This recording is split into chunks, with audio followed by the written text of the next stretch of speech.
Welcome back, guys, to the Just Owen Experience, this time featuring special guests Christian Osbeck, Vietnam War vet, and Charles on the mic, Charles on the camera. So if you notice anything extra special about today, you know why. So we're going to review Elijah Dorsey's Elijah Dorsey's run at the 77 kg trials.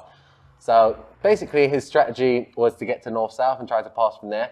We're going to also look at the wrestling and what made him so effective in the current meta of people collar tying and stuff. So first thing we're going to look at is Elijah's double leg sequences. So I'll just play it on this. Winther here in an over-under position starts to pummel his second hand in, and Dorsey hits this sequence quite a lot throughout the matches. So over-under position here.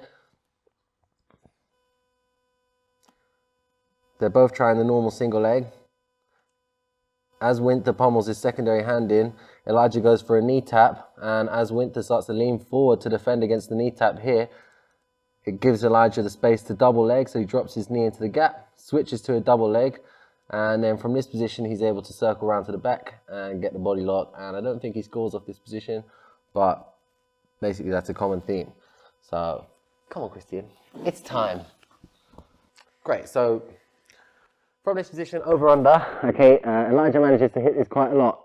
Here he's basically playing, waiting, and they're both giving a go at the knee tap. So when Winther goes to pummel his outside arm to the inside, it gives Elijah a bit of turn on this underhook. So he's able to use the lat grip and lift his elbow up, and he looks for a knee tap. And then as Winther brings his leg back and head forward, Elijah's going to follow up by dropping his knee and completing a double leg here. As Winther goes to sprawl, Elijah's just going to turn out and get to his partner's back.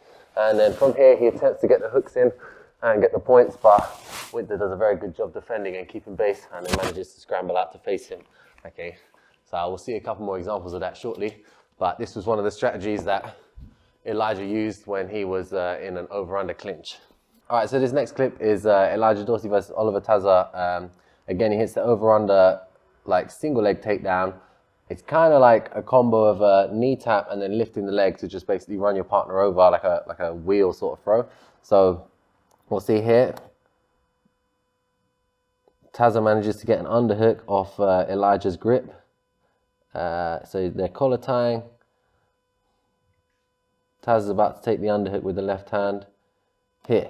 As he does, Elijah manages to pummel his underhook to the inside on the opposite side.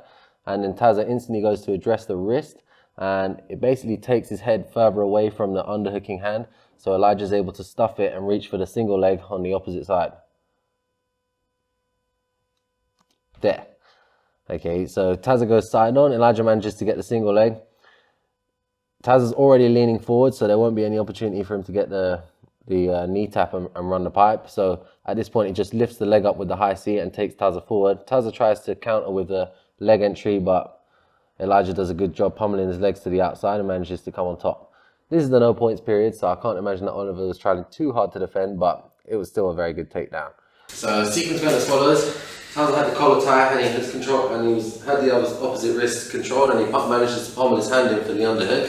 As he pummels the underhook in, Elijah manages to pummel his second underhook in, and we end up in a 50-50 clinch. From here, Elijah's holding the bottom elbow like this, okay, and pulling it in tight to his chest so he can start to shift his chest down onto the arm and then have easier access to the outside of the knee. But Taza actually helps in that regard by starting to look for the wrist on the opposite side. So as he's looking for the wrist, he turns a little bit away and cuts the angle, and this allows Elijah to catch the knee, and then he goes straight into a high C and starts to lift. Taza will pick the bottom up into his right. At this point, Taza's already trying to invert, but he does a good job basically pummeling his legs out and then coming back to a top position. So just another example of Elijah hitting the outside scoop on the leg to be able to get the takedown against good wrestlers. Alright, so the next couple bits we're going to look at is basically Elijah's going to have a very strong head position the whole time. So people are going to be collar tying him, and he's not going to let his head get dipped down. So it forces people to take a really strong collar tie, and then he uses that opportunity to shoot a double leg. So just looks like he's shooting random double legs, but he's actually setting it up throughout the match by having a really stiff neck. So when people eventually do try to really rag him down to the floor, you'll find that it doesn't work. All right, so we're here, Elijah versus Winther. So Winther manages to get a collar tie, okay, and see from here, Elijah's just basically looking at the legs and waiting for an opportunity. So when Winther goes to snap him, see, he goes straight, takes the head position that Winther gave him.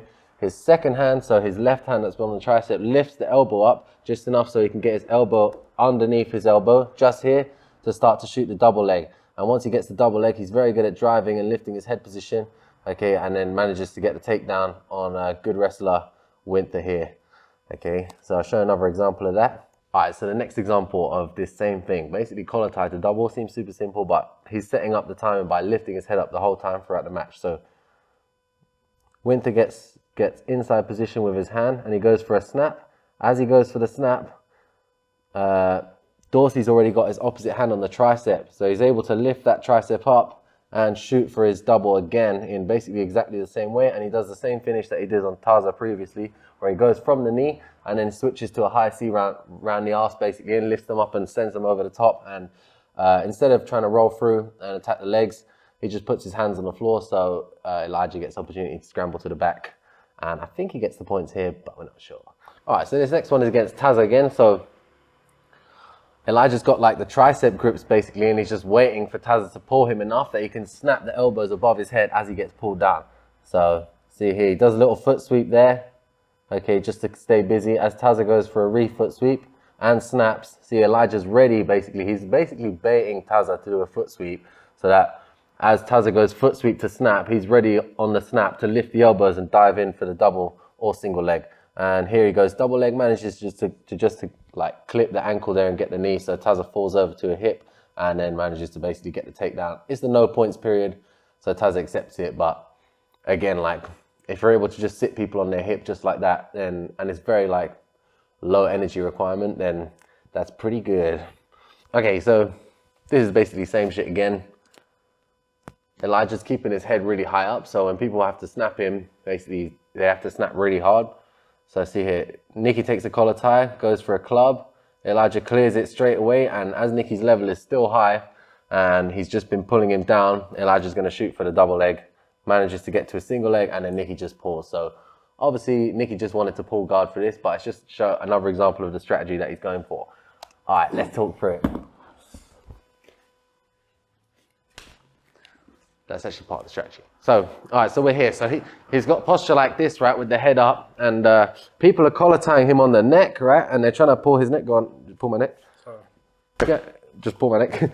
No, right, he's doing this, see. So next time they collar tie him, right, don't do that, don't do that.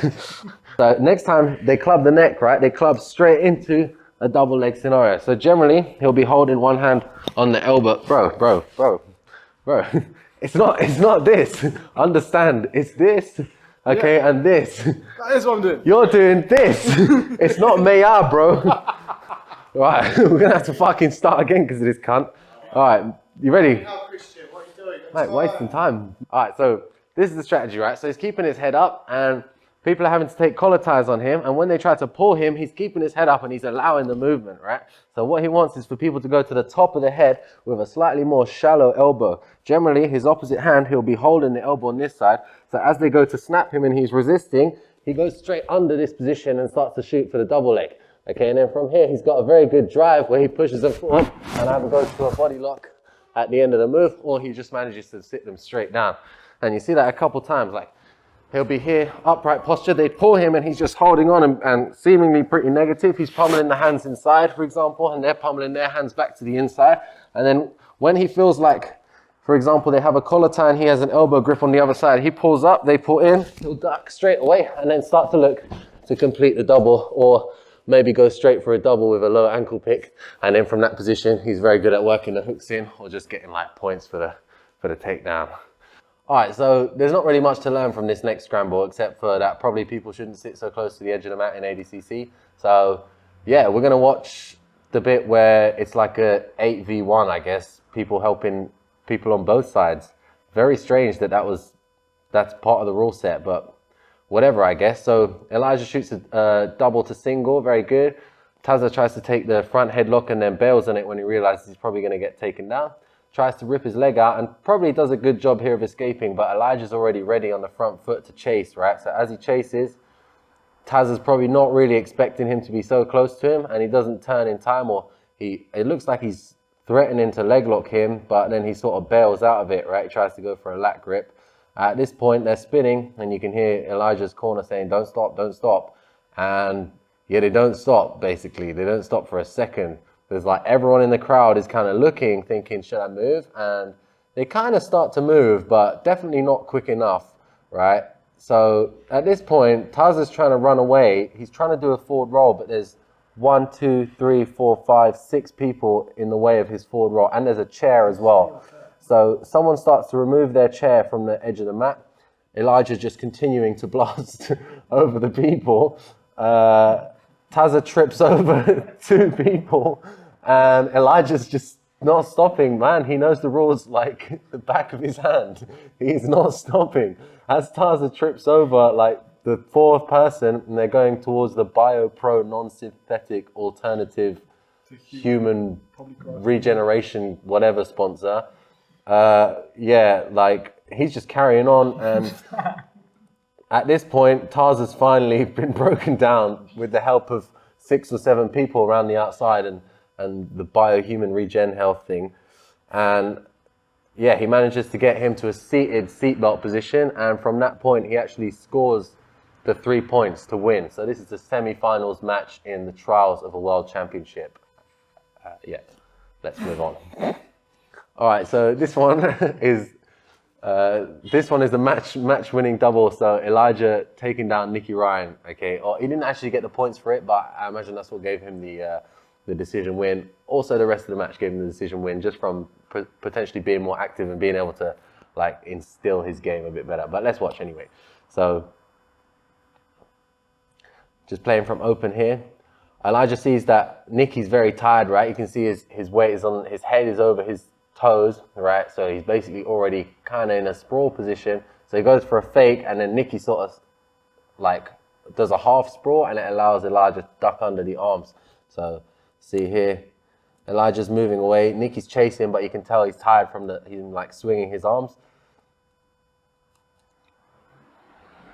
Nicky goes for a reach, and then he's slightly off balance forward. And at this point, Elijah's going to do a little head tap fake. Okay, and Nicky's hands come up, and then it allows Elijah to shoot the double leg from far out. So Elijah shoots the double leg, gets really good inside position. He drops to both knees, manages to stand up on his outside leg, and takes Nicky down pretty cleanly, right, to the back. Nicky manages to scramble up and get to turtle. 1, 2, 3, just about, okay, and like after 3 seconds in turtle, you can only really get points if you get to the mount or back. So Nicky does a good job just basically denying the points at that stage, but when there's like 1 minute 15 left to go and it's referee decision, they're most likely going to give it to the guy who got the takedown.